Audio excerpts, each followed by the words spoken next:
Hello ladies and gentlemen, and welcome back to Tyranny.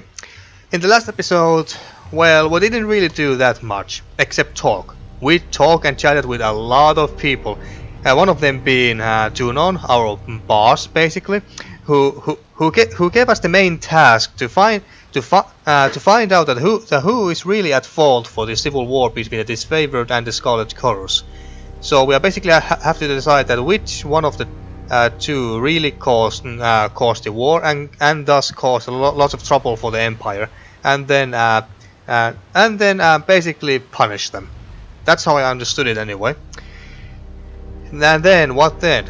Then we also got a quest, a couple of quests actually, from Graven Ashe. We basically have to go to the Blake lands of Stalwart and find this regent guy and kill him, because as long as he lives, Kyros Edict of Storm is going to stay active in the Stalwart lands and plague in the lands completely, as long as the regent lives or doesn't surrender. So we have to go and kill him, and at the same time we have to also find Graven Ashe's daughter, who has also gone missing, and he believes that she's alive over there. Maybe as Regent's prisoner, to use her as a bargaining chip. I think that was all. But before we go, more talking, because these two seems to be wanting to talk with me. So let's do that. And so civil war divides the armies of mighty Kyros. The reckoning that comes of this failure will be great indeed. We find ourselves in the darkest times. Brothers and sisters who fought for a similar cause now skewer each other over blighted lands in the favor of distant powers. What would you have done, adventurers? Well, this isn't matter for discussion. Well, let's ask his opinion. Backing the disfavored was the only logical choice. Graven Ashe is the only Archon worthy of your confidence, and you were wise to recognize as much. Naturally, I would have done the same. Of course. Whatever others might say about what happened in Vendrian's Well, you acted from instinct. I can't help but respect that. I have some questions for you before we move on. What can I do for you? I just want to see if there's anything interesting here. To Barrick and Verse, have either of you noticed that you fight particularly well together? Well, let's ask that. The thought has crossed my mind from time to time. During the many battles of the Conquest, we found ourselves standing back to back with enemies on all sides on more than one occasion. Is that the so? big guy here is as useless as an empty scabbard without his phalanx to keep him alive, but I move fast enough to compensate for it. And it's nice having a living wall of rusted iron I can use for cover. How do you think this is possible? I want you two to train together. That would actually be very nice. How do you think this is possible? I would suggest that our fighting styles complement each other, but they do not. I would suggest that we get along, but we do not. We don't even finish each other's sentences. Okay, that was strange. Did you hear that? The next time I catch a whiff of Barrick's meaning, I'm keeping my mouth shut. I want you to train together? Absolutely not. Our fighting styles are incompatible. And any disfavored lieutenant will tell you not to join at the hip soldiers who can't stomach each other. Oh man. I'm inclined to agree. If you want to pair up fighters, there has to be some great passion or magnetism between them. We don't have it. I could command you to train together. Well, I don't see much of a point to force them. If neither of you is up to the challenge, then I won't force the other. Why won't you give it a shot? Let's try this. Well, if neither of you is up to the challenge, then I won't force the matter. Now see here, Verse's temperament and unpredictable ways are an annoyance, but no challenge is beyond my skill. Verse, we should take some time to face off in the sparring fields. It might even improve our disposition towards one another. I'd rather watch you devour your armor one shaved off spoonful at a time. But since that isn't going to happen anytime soon, I suppose I'll make an effort. Alright, cool. And then a quick chat with Verse. So, the Scarlet Chorus and Disfavored are at each other's throats. Can't say I didn't see that coming, but the Archons might have waited until one war was over before they started another. Do you think I made the right decision? Fighting with the disfavored. Oh, not the call I would have made, but I'm sure you have your reasons. If you like iron weapons or something about that purple uniform excites you, then be my guest. Who can say? War is all about compromising your morals, deciding who lives and dies. What seems like a mistake turns into your greatest call down the road. Fair enough. Let me make one thing clear, just so that there aren't any misunderstandings. You support Graven Ashe, and I couldn't care less. I'm here because you've done what none of the Archons could. Not even the Voices of Nerat would fault me that. Good to know. He's also a complete bastard, and I wouldn't want to miss an opportunity to stab him in the gut and take control of his army. So, there's that. Ah, alright. That would actually be quite an interesting outcome if you could take out Voices of Nerat and replace him with Verse. That would be very interesting. I'll say this much. Our time together is anything but dull. My blades are yours for as long as you'll have me. Alright, so you're not completely bored when I talk with all the people basically every people that we meet. Alright. Good to hear. At least you're not complaining. No, I have questions for you. What do you need? Let's see, anything interesting here. I would like to discuss your apparent connection with Barrack, to Barrack and Verse. Have either of you noticed that you fight particularly well together? Oh, I have already done that. I would like to discuss your apparent connection with Barrack. You've just got to know, don't you? I suppose there's no point in hiding it.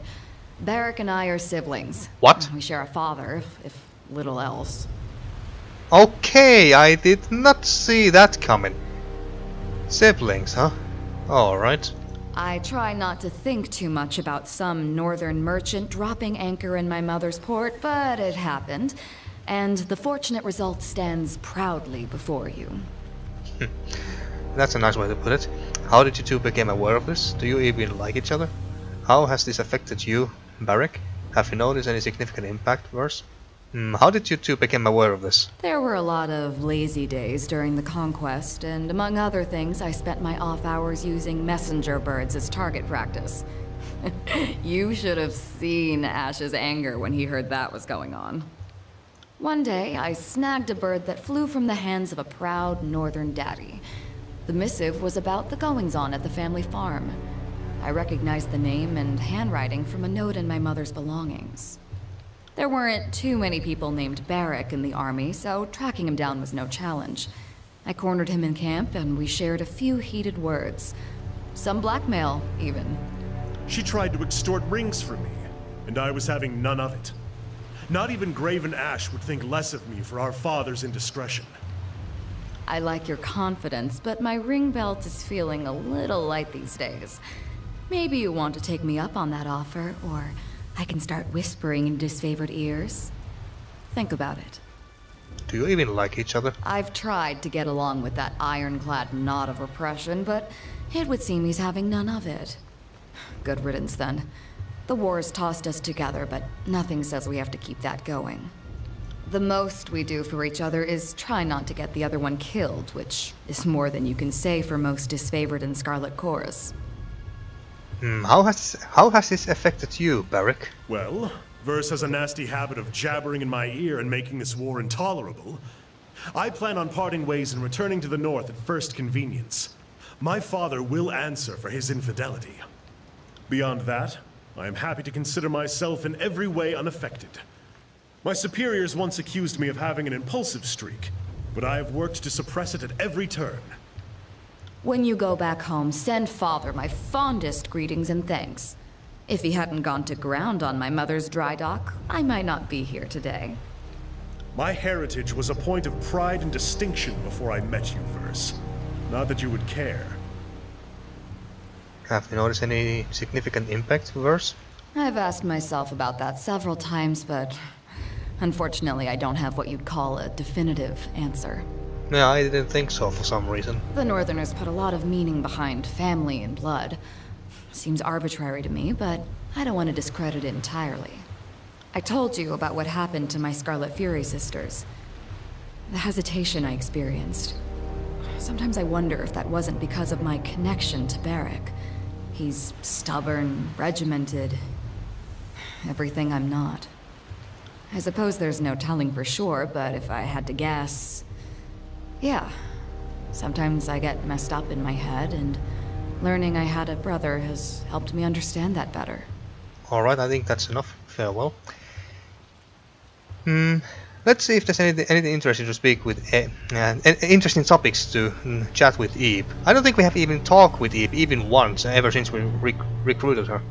Actually, before that, I want to check out what's loyalty status. Scarlet Chorus, we have very little favor and quite a bit of wrath in this favored. Complete opposite, they like us a lot. There's a little bit, even a little bit more wrath than the Scarlet Chorus does, but not by much. Vengeance God, a lot of wrath, of course. Lantry, he fears me, like he should. Barrick is very loyal and also fears me even more than Lantry does. And Verse, pretty much the same, although she's a bit more loyal. And Eep, well, she's mostly loyal, but she is not a huge fan of me either. At least she fears me quite a bit. I think I lost some loyalty in the last episode. Anyway, I promise that we are not going to just talk with people in this episode. I promise. But I just want to get this out of the way. Eve nods at your approach and offers a court bow. What is it you need?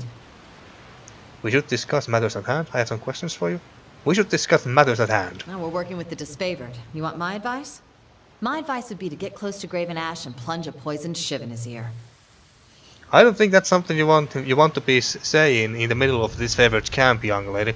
Or, well, not young lady, but you know what I mean. Graven Ashe is my ally. I won't entertain such treachery. And how exactly do you think one goes about doing this? I think I just glare. Ah, right. I'm speaking out of line. But I don't really know what to say here. I hate the disfavored, but I'm sworn to your cause, so my honest opinion won't do anyone any good. Well, yeah, I guess that's true. If you don't have any nice things to say, don't say anything. Let's see. Ask away. Let's speak of magic. I don't care about magic. I don't know any magic at all. Tell me about yourself. I have questions about the people of the Tears. What can you tell me about? Tell me of the Archons in the Tears. What do you know of Arcane society? I would like to ask you about our travel companions. Let's talk of something else. Tell me about yourself. How would you like to know? Tell me about your name. Yeah, it is rather, well, simple. Only 2 letters. Well, I was born. I was born Hazen Levenia, but for most of my life, and I suppose for all the days after, I'm known and will be known as Eep. Tidecaster Eep, for those trying to be obsequious. Oh, terrible words again. I've also probably used a bunch of aliases that are going to hunt me at some point. Hazen, didn't realize you were nobility. Oh, she's nobility. How would you get that nickname? Didn't realize you were nobility. I know, I dress myself and cook my own food. So misleading. Mother was a magistrate of Argent. Father was Admiralty. It's mostly meaningless though. Our lands are now the overlords. How did you get the nickname? It's one of those not especially funny jokes that stuck long past its season. I wrote the word Eep incorrectly on a written examination. Master Volfak started calling me Eep from then on. He claimed it fit me. Said I was a cynical little shit that always sees the Eep, never the flow. Alright, let's change the subject. Did you want to be a Tidecaster? What did you do in the years before the war? How did you fall in with the Virgin Guard? Well, did you always want to be a Tidecaster? So, when I was a little girl, what I really wanted to be was a Marine. The burly bitch at the prow of a Tremere, first to crack some skulls when the ships rammed. You know, an honest living. Fortunately, the school sought me out before I got myself killed at sea. The School of Tides was looking for new blood, and my father was an admiral of Haven, so the school wanted me for the political connections. I got to spend my first couple years proving I actually belong with the Tidecasters. That was fun. Something tells me that was sarcasm. How would you like to know? What did you do in the years before the war? My husband was born in Apex. and he left his prosperous lands to be with me. So when the nest was empty, it seemed right we leave my homeland and see his side of the tears. We had a year and a bit to ourselves before the war upturned things. We saw all of Apex. I took him along all my old sailing routes around five wives and sunder. Those were good times. Alright.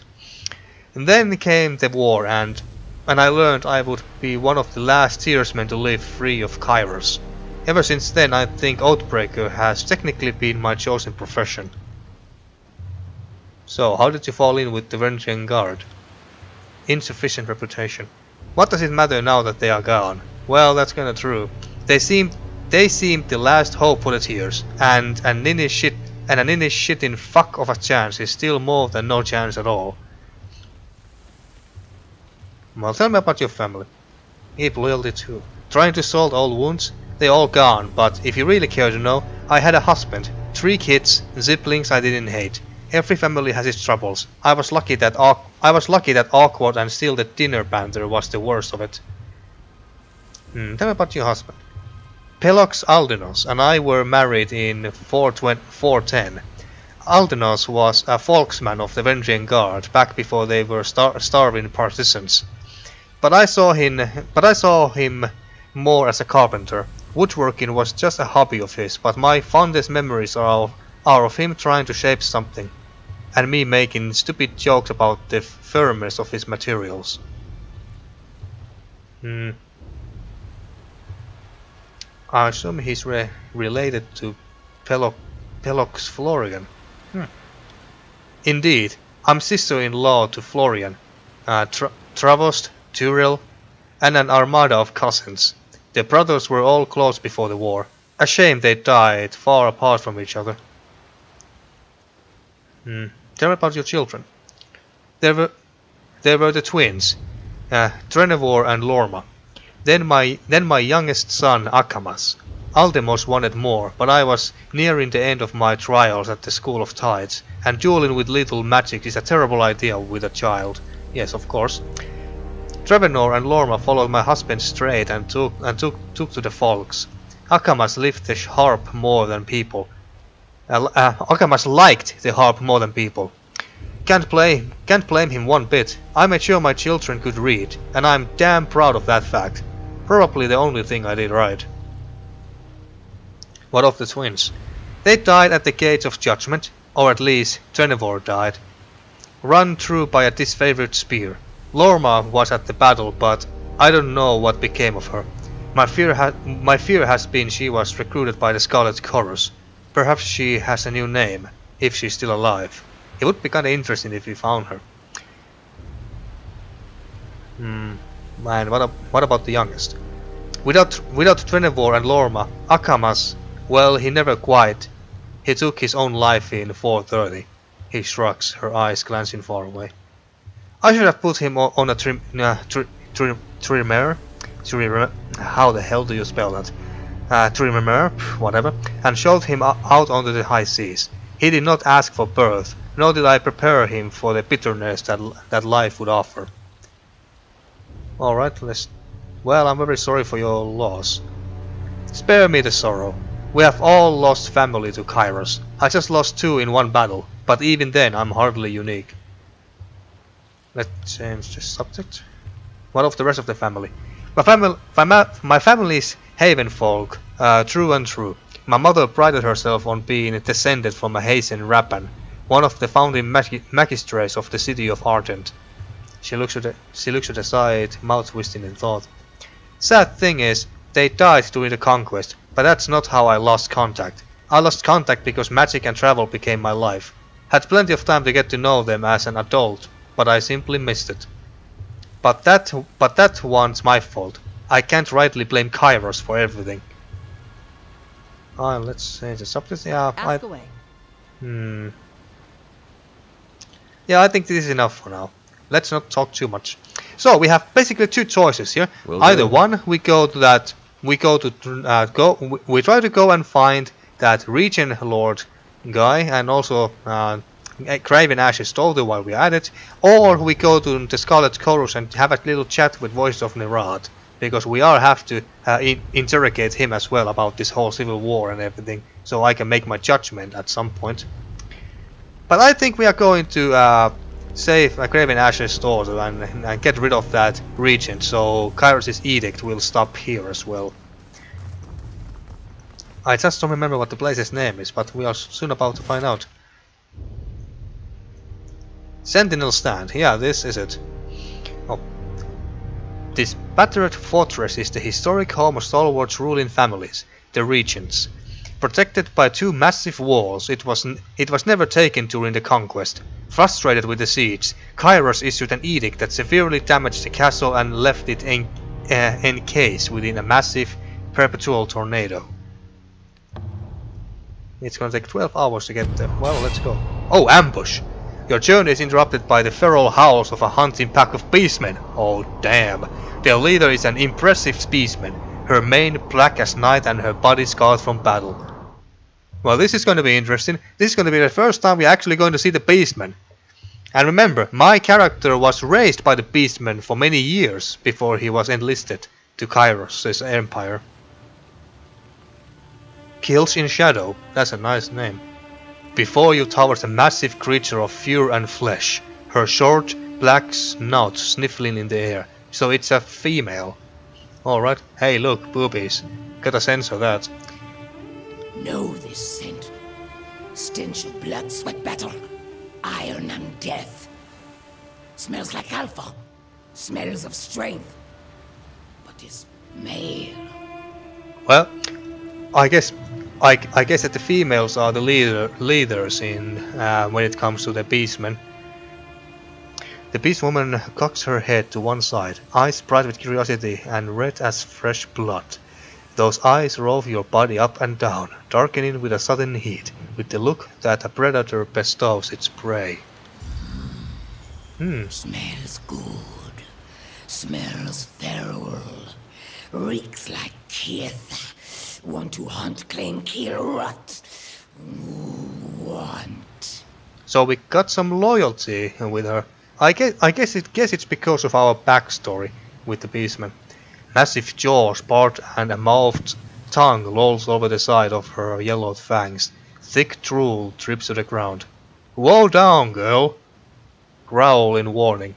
I'm not joining your pack, Beastwoman, but you are welcome to join mine, as my beta. As my beta. Woe down, girl! Loyalty with kills in Shadow. Want. We'll take care this puny beast human from North Tribe. Human who smells of alpha.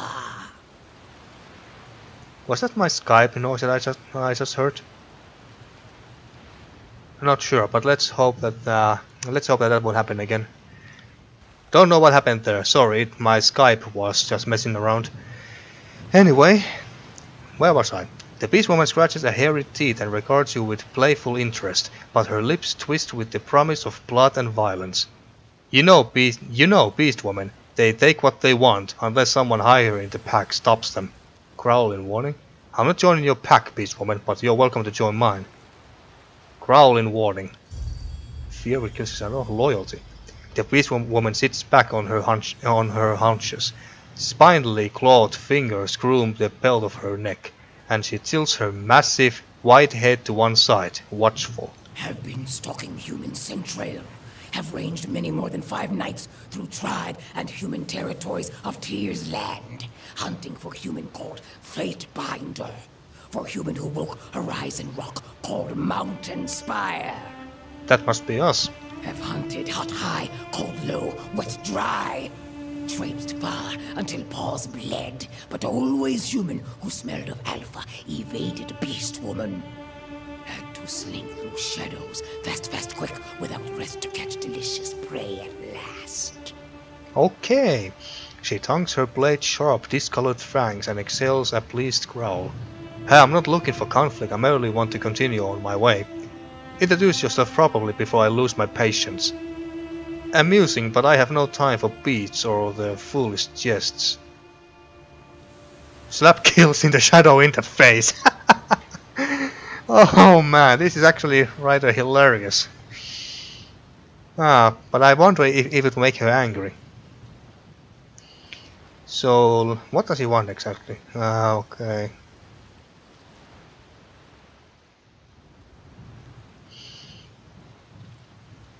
Let's do this, just for fun. Slaps kills in shadow in the face. Thick muscles ripple and flex as the Beastwoman rises to her full height. She towers over you. 8+ feet of savage, rough hew strength. Her coat is matted and scarred. She spits a wad of blood and muscles at your feet. We'll kill. We'll rip throat out. We'll lash, twist, tear, and mangle. Well, damn. Oh shit. Oh wait, what? Send me your champion! Oh wait, no, god damn. Well, looks like we are fighting them.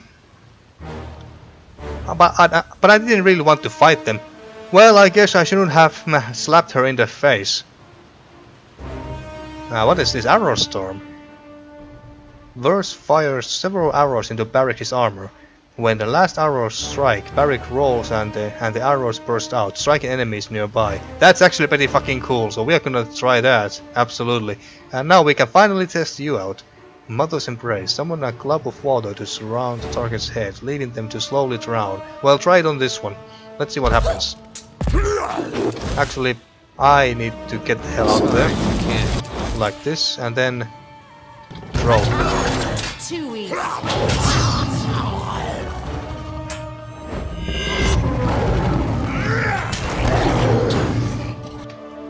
Alright, verse. Trust. Actually, no, trust her. Or him, I can tell. Barrick, taunt them. And you get out. What else do you have? Phantom Bolt. Strike a target with a bolt of Graven light energy that drains health from the target and covers it to health for the caster. Well, we don't need that. Electric Jolt. Electrocute the target with a huge bolt of end-winning lightning, dealing shock damage and stunning them. Alright, this sounds very good. Let's try that. That's a negative.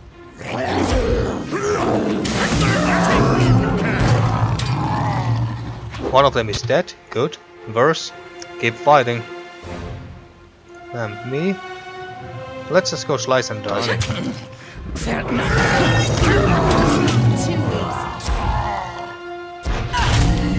Swallowed by shadows.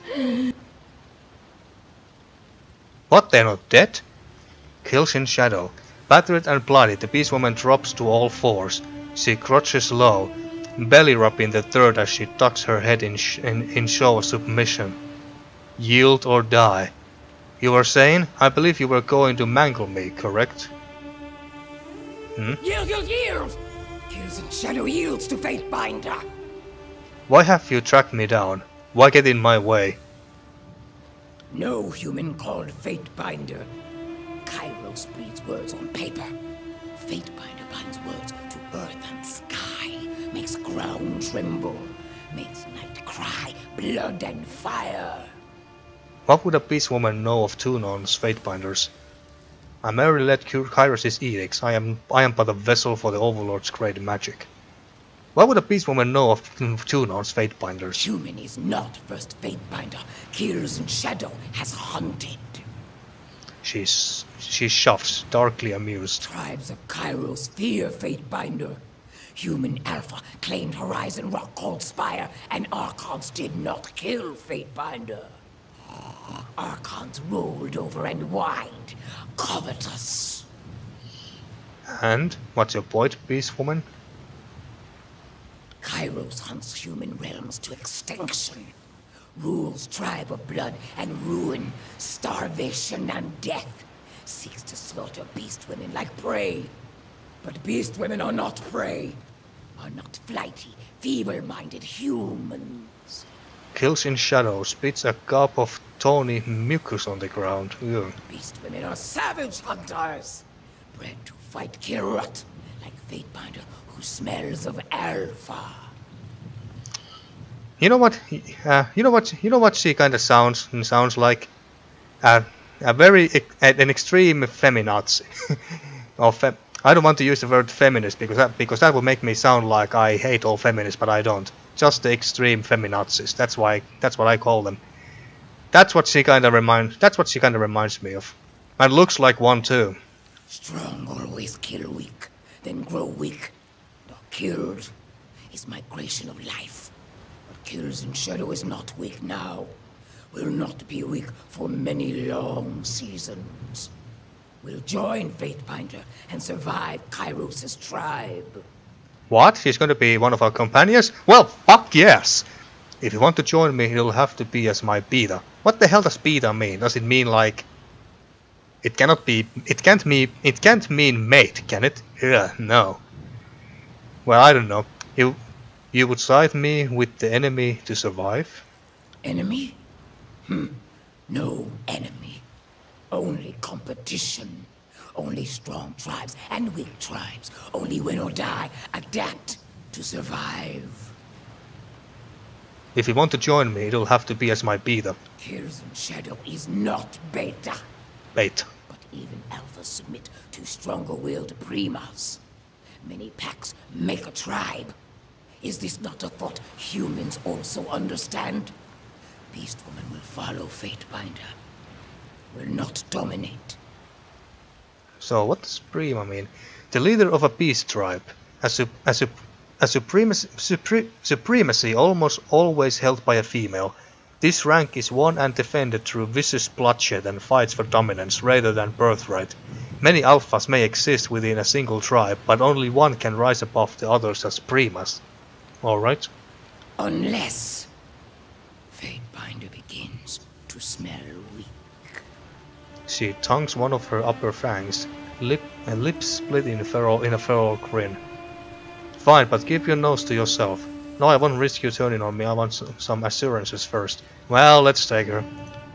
The Beastwoman huffs and turns to address her pack. Kills in Shadow will not shelter stone whelps anymore. Scamper and flee! Do not want to see shadows lurking, stalking behind. Barb Cleft is leader now. Barbed Cleft, alright. Interesting names. Kills in Shadow is kind of a badass name if you really now that I think about it. The pack hesitates, causing Kills in Shadow to emit a low, menacing growl. Will not like if Kills in Shadow catches sight or scent of stone mongrels again. Alright, we got a new party member, but who are we going to replace her with? If only I knew. Well, she seems to be a melee fighter at the very least, so I think we're gonna replace her. Goodbye to you too. You too. And she has been with us since the very beginning, so I think it's only fair that we are gonna trade her off for our newest companion. Alright, now to set up some stats for her. Now what does she look like? Holy crap. Look at those boobies, man. Oh yes. Those fury boobies with scars all over it. And that face. Would bang. Not. She doesn't seem to have any... Bronze war mace. Well, I guess that's better than nothing. But do we happen to have anything else we can give you? Can you even... Kills in Shadow cannot equip items in this slot. So she basically doesn't wear any clothing. Nice. So we have a half-naked Beastwoman with us right now. Can't wait to see what the disfavored have to say when they see this. Oh yes, I forgot this damn stats. Stats. Alright. Leap in depth. From stealth pounds on a nearby enemy, damaging all enemies in the area as well as knocking them prone. So she's like a rogue type of character who jumps from shadows. Well, I guess that's why her name is Kills in Shadow. What do we have here? Primal Scream. Roar at targets in a cone, frightening them. If this ability is used from stealth, foes will be terrified instead. Interesting. Natural weaponry. Improves unarmed damage. Maybe it's better that we don't give her any weapons at all then, and completely focus on unarmed weaponry. Dual Claw. While low on health, kills in shadow attacks twice with her normal weapon attacks. Alright. What do we have here? Break in iron. Strike forcefully with a weapon, dealing damage and sundering the target's armor for an extended duration. Swift savage strike. Attack all enemies in a cone with a weapon, pushing them back and fair distance. Foes are left hobbled. Untamed might. Increase 100 melee weapon damage. Alright. Taste of blood. Attacks from stealth cause targets to bleed and grant kills in shadow a heal over time effect that lasts until combat ends. Oh, this sounds like a very good ability. So I guess we have to take this as well, at least. I don't want to train her in weapons of any kind. But anyway, improves unarmed damage. Yes, let's take this. I guess we have to take this and this. Then one more point. What do we have here? Rending claws. Adds armor penetration to unarmed attacks. Wild instinct. While in the party, kills in shadow provides a bonus to experience gained in subterfuge, unarmed and one-handed skills. Oh, very interesting. Claw swipe. Swipe at enemies in range, damaging and interrupting them. Alright. Now this is basically an upgrade to the first tier of natural weaponry.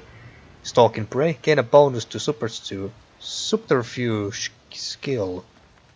These are all very interesting and good choices. It's very hard to choose.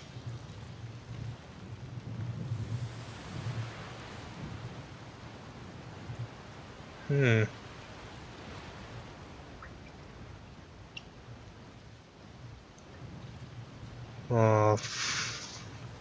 let's pick this for now. Alright then. What is her status with us? Very loyal and a little bit fearful. Alright. And her lore skill is even worse than mine, which is kind of makes sense. She's a beastwoman after all, not exactly very well educated. Then attributes. What are her strengths? Affliction, duration, endurance, will, and magic defense. Is there anything that would increase her stealth? What did this do again? Alright. She has pretty good health. I don't think she does anything with wits. Ability and spell cooldown. This is always good to have. Let's put 1 point there for starters. Attack and ability strength.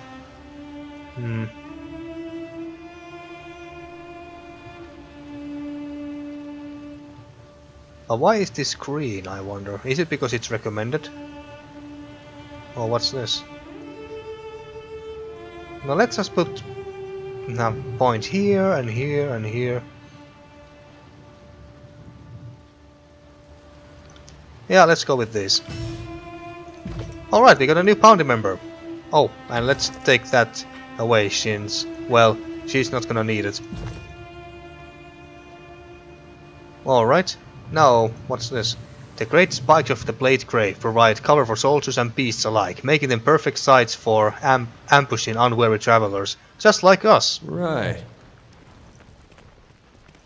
I like how she walks like a gorilla. Well, not quite, but almost. Anyway. Oh wait. Sorry. There's loot. Loot, loot, loot. Here. What's this? Alright.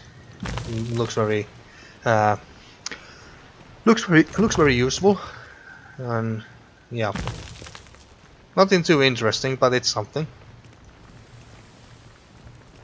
And now let's continue our journey to Sentinel Stand. Oh, that was fast.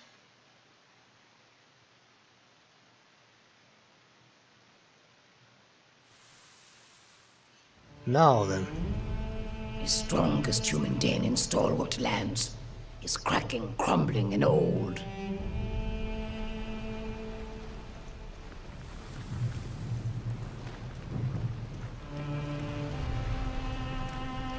So this is the old Stalwart, the mighty citadel that refused to surrender to Kyros. Oh wait. Sorry, I can't. Oh wait, this is not a fortress. It looked like it for a moment. Who is this? It looks like it is favored. The scout straightens up as you approach, squinting through the harsh wind. Are you the support that Ashe sent out? Yes, I am Tunon's Fatebinder. Glad to hear it. You can never be too careful out here. I'm half blind from this storm, and you agents of the court don't always stand out. No offense. We have been patrolling the outer walls, but there's no sign of the enemy. Either they know not to come here, or they are better at hiding than I credited. Damn rebels shift about like the winds they do. These winds don't make tracking any easier, do they? Oh yes, we are a hunter. I think this is the very first time we got a hunter dialogue option here. You have gained fear with kills in shadow. You have gained favor with the disfavored. Kills in shadow. Black snout bubbling slightly. She sniffs and snuffs at the air. Perspective. No, they don't. The Unbroken can navigate the terrain as boldly as they please, and the edict wipes away all trace of their passage. No footprints and no way of telling them apart from ordinary storm debris. The Overlord's magic almost wiped out the people of Stalwart, but it seems to be helping those who talked enough to survive it.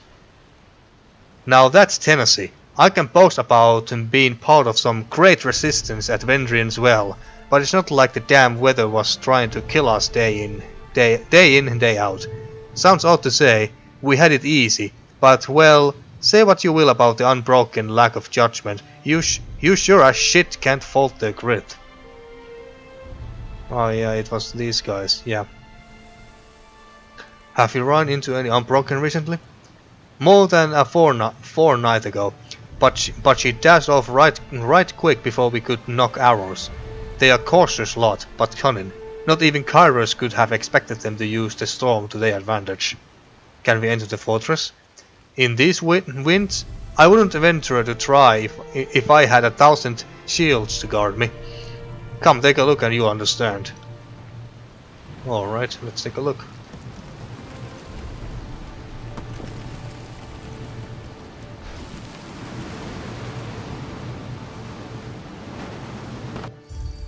You have gained loyalty with Barrick. Nothing has changed. This is the very storm that shattered the Unbroken and disfavored alike. Thank you for bringing me here, Fatebinder. Barrick regards the wind wall and the massive tornado around the inner keep, which is but a distant outline. Stratus Herodin, the last Stalwart regent, cowers behind the walls of his castle, and we won't be able to reach him through the storm. This place brings back unpleasant memories. I'm only interested in one thing: how we get inside. The storm didn't leave much behind. You were Sentinel stand to win the war. Yeah, well, yes, of course. I think we have even talked about it before in the past. I'm only interested in one thing: how we get inside. Couldn't say. The powers fighting over this realm must have some notion. Otherwise, they wouldn't squabble for control over this blasted wasteland. We should track down someone with answers. Do you hear that? Be on your guard, Fatebinder. Taking a cautious step back, Ebb signs a rune in the air. You catch an odd sound in the wind, a low moan hidden within a cacophony of swirling dirt and metal debris. The clouds of dust seem to close in upon you. Within them you see patches of glowing red. Oh, is it the beastmen? Oh wait, it's something even worse. Ghosts? Wraiths? Evil spirits? Yup, they are evil spirits, alright. Scourge! Oh, that's even worse. And wisps! Oh dear god, no. Not wisps. Anything but wisps! Yeah, whatever. Now we can actually put her to the test. So what's this? Stampede. Kills in Shadow and the Fatebinder both instantly dash to a target and attack. The Fatebinder's attack stuns the target and any enemy nearby, while Kills in Shadow inflicts a powerful bleed effect. Interesting. Not exactly best timing to test that. You come here. I want to be a nice and good line. Now let's try here. Yeep. Rebellion blast. Create a powerful jet of water that strikes an enemy and knocks them back. Try it on that one. And you and taunt these damn wraiths or spirits, wisps, whatever. Yeah, I think that's all. I will aid you. Felt nothing. Come and feast my iron! Alright, now let's try this combo on this one. And Eep, you can, I don't know, use your... oh wait, what was that? Grave Strike. This sounds... I like this cone effect. Now let's see. Do it here. Nice!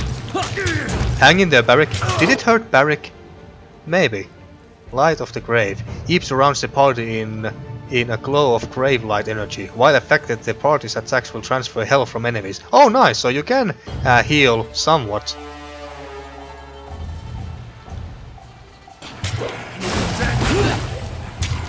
I think it would have been better if you gave it to Barrick, but whatever. Then you... go here. And then, now use your spear. And he's fine. This one is fine.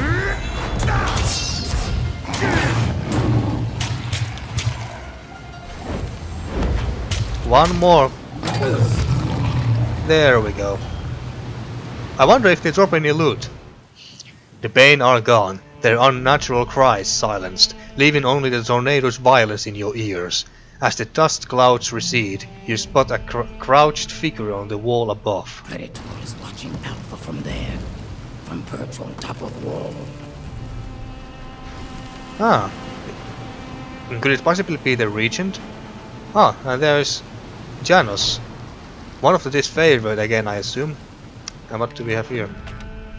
Ah, just a merchant tunic, Sorry, nothing. I can't. Not the interest.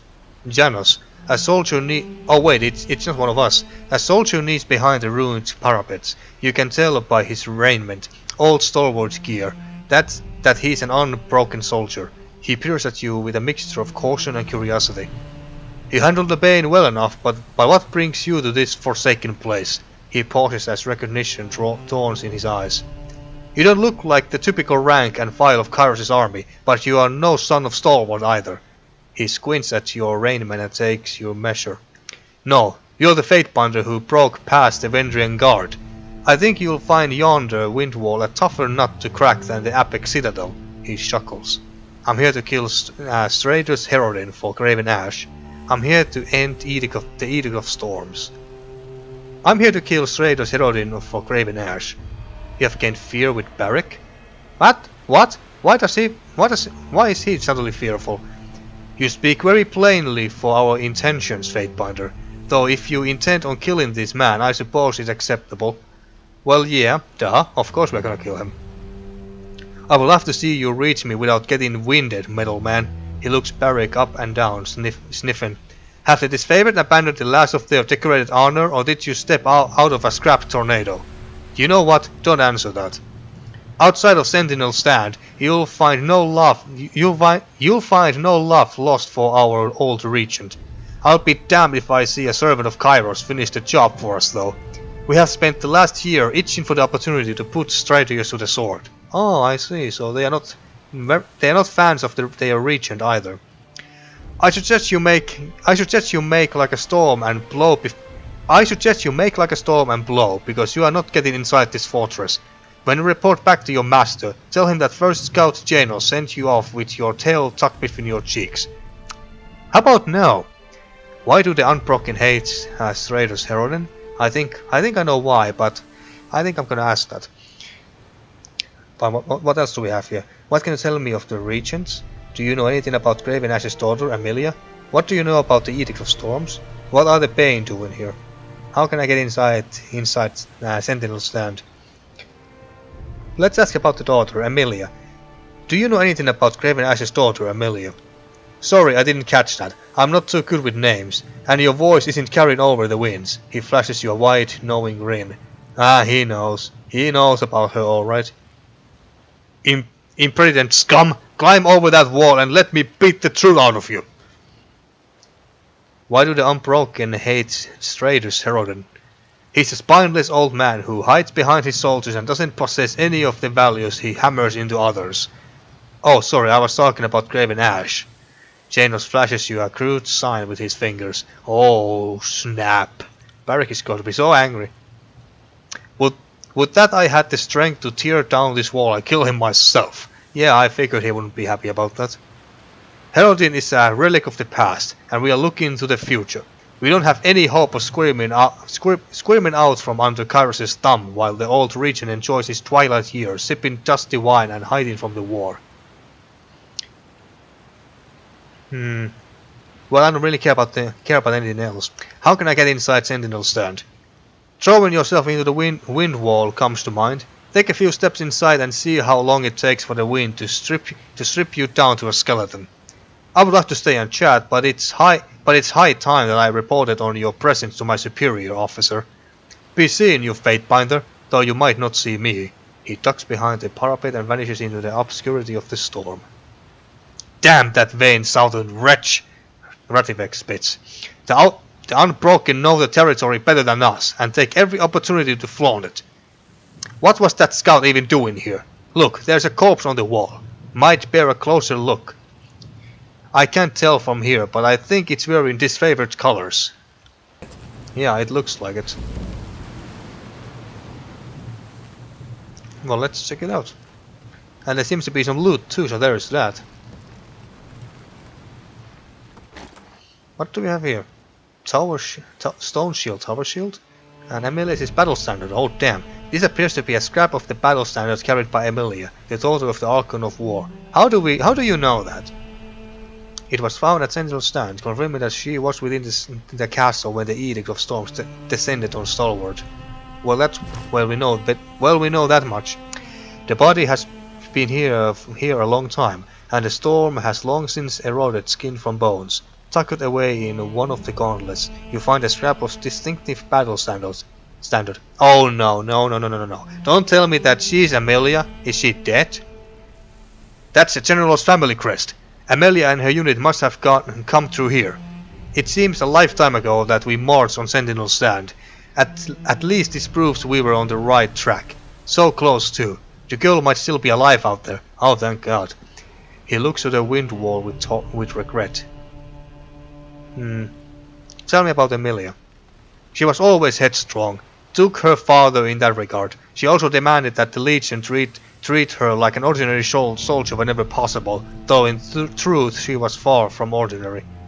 She's not an Archon like Ashe, but she's vicious with a sword and good with her troops. I sparred with her outside of the Bastard City and almost lost an ear for my troubles. What makes you think she's alive? Ashe's protection would keep her standing long after anyone else would have fallen. I don't like to think that she is endured in her imprisonment. I don't like to think what she has endured in her imprisonment, but we can help put it behind her. The disfavored are hardly folk. A hammer to the skull, a sword to the gut, an arrow to the spine. We don't go down easily. We can march for days without cracking a yawn. A little else I could guarantee, but I know this much: the daughter of Graven Ashe can outlast any prison. So what are the next steps? Tuscarora Fort is now unlocked on the world map. Alright. Ashe bade us to bring order to the region, but we need to learn as much about his daughter as possible. I heard a tell of an unbroken fort called Duskwatch. One of our soldiers has been imprisoned there since around the time Amelia's unit went missing. I'll wager anything that if we shatter the unbroken defensive, we'll learn more about her whereabouts. Barrick is correct. They took Callias captive, supposedly one of the Stone Shields who traveled with Amelia. You ought to make contact with Osmios, the commander in charge of taking Duskwatch. I'm sure he would appreciate the aid of a Fatebinder. You go ahead. I need to double back and relay in this to Ashe. That should raise the old man's spirit, eh? Alright. And did we miss some loot? Oh, the evil spirit ghost wisps thingies actually dropped some loot. And I think I missed some other loot here, but you know what? Never mind. Oh, aquamarine. Alright, that looks like a pretty stone. What's this? The wind whips violently past, throwing bits of rock and metal past you along with the dust. So we can't go. That. We can't go there. The storm is way too strong. But aren't we have to go there? I'm not exactly sure. Sorry, I can't. So wait, we can't get here? Can't. Well, apparently you can't, no. Is there any other... Is there any other way that I have missed? There's some kind of river here. Sorry, I can't. Well, let's get here first, for starters.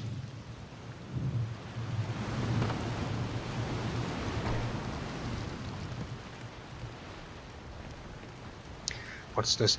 The moat that Can't do that. The moat that once encircled and sentinel stand has long since succumbed to the harsh environment. Standing water and patches of moist dirt are all that remain. Alright, so I guess this was the fortress after all. Oh, look at these bodies. Oh, that's so brutal. Or, well, their armors rather, but I'm quite sure that all of them used to have a wearer. Or used to have an owner at some point. Sorry, I can't. Oh, wait, no. Let's see, so where can we go? Sentinel Stand. Duskwatch Fort. Duskwatch Fort. Duskwatch was one of several forts hastily constructed by the Unbroken in response to Kyros' conquest of the Tears. Due to its position near Stalwart's coasts, it escaped destruction from Kyros' magical storms. It is now one of the few remaining rebel outposts in Stalwart. Alright, but before that, is there really nowhere else where we can go? I just want to make sure. Can't do that.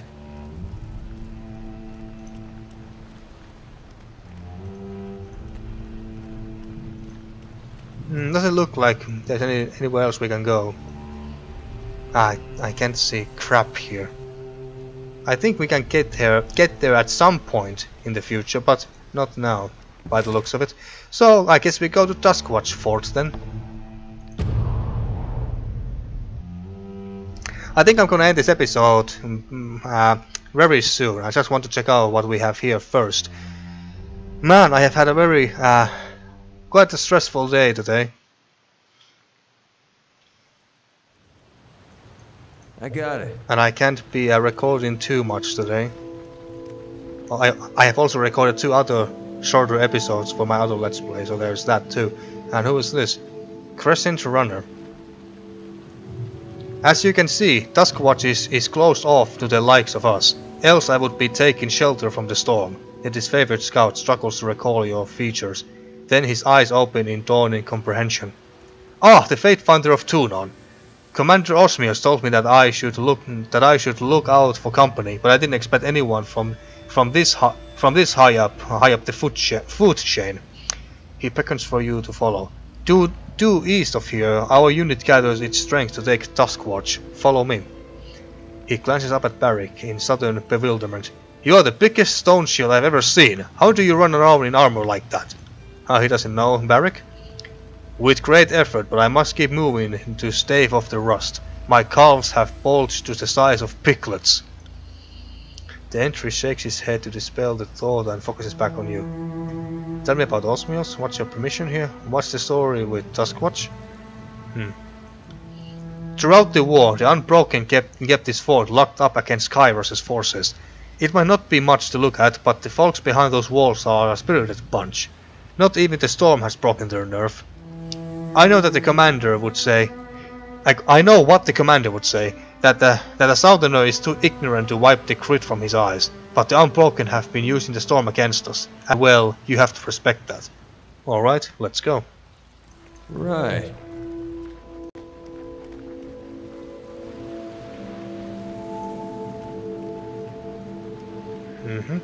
Let's have a quick chat with him. Actually, no, never mind. Let's have a chat with him in the next episode. So I'm going to end this here. So thank you for watching once again, and see you next time.